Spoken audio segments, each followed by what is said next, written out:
Merci, Monsieur le Président.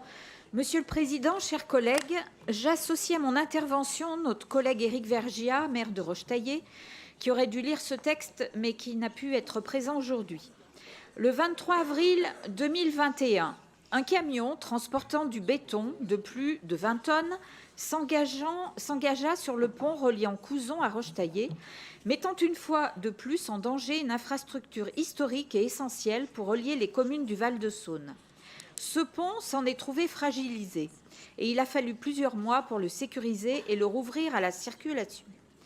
À l'époque, nous dénoncions unanimement cet acte irresponsable, conscients que nous avons, comme ce fut déjà le cas en 2013, évité de justesse un drame. Depuis, des portiques gabarits ont été installés, une sécurité qui doit empêcher les véhicules inadaptés de s'engager sur le pont, qui doit empêcher, mais malheureusement, c'est encore trop souvent le cas, que certains ne savent pas lire la signalétique.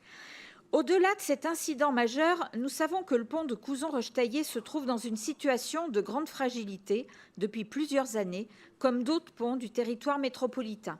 Il nous faut alors engager des travaux de réparation plus importants que ceux déjà réalisés en urgence en 2019, après que nous ayons collectivement constaté que l'infrastructure était considérablement dégradée et menacée. Les habitants du Val-de-Saône, et notamment ceux des communes de Rochetaillé et de Couzon, attendent avec impatience qu'une solution pérenne soit trouvée et mise en œuvre le plus rapidement possible pour cet ouvrage. Pour eux, le groupe Synergie élus et citoyens vous transmet, Monsieur le Président, Monsieur le Vice-président, notre satisfaction quant au lancement prochain des travaux de réparation.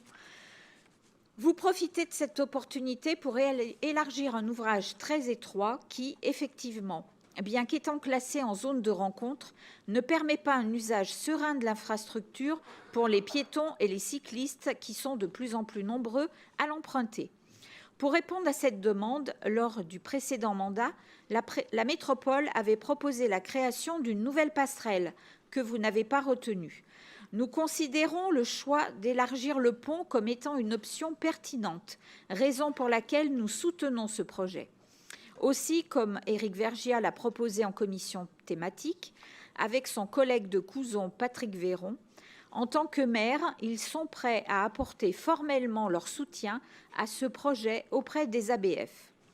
Ceci étant dit, nous sommes conscients que la fermeture du pont, notamment aux voitures, sera nécessaire pendant certaines phases et, en conséquence, nous vous demandons d'organiser les travaux et leur calendrier de manière à ce qu'ils impactent au minimum la circulation sur ce territoire déjà bien engorgé. Nous vous demandons également de tout faire pour tenir le calendrier projeté, voire de le réduire, tant ce projet de sécurisation de l'infrastructure et de ses différents usages est attendu. Enfin, cette délibération nous permet de revenir sur votre politique en matière de sécurisation des ouvrages d'art du territoire. Nous réclamons, comme vous l'avez fait pour le pont de Couzon-Rochetaillé, d'engager des travaux au plus tôt pour les autres ponts fragilisés. Nous pensons notamment au pont de Vernaison ou au pont de l'île Barbe, pour ne citer que.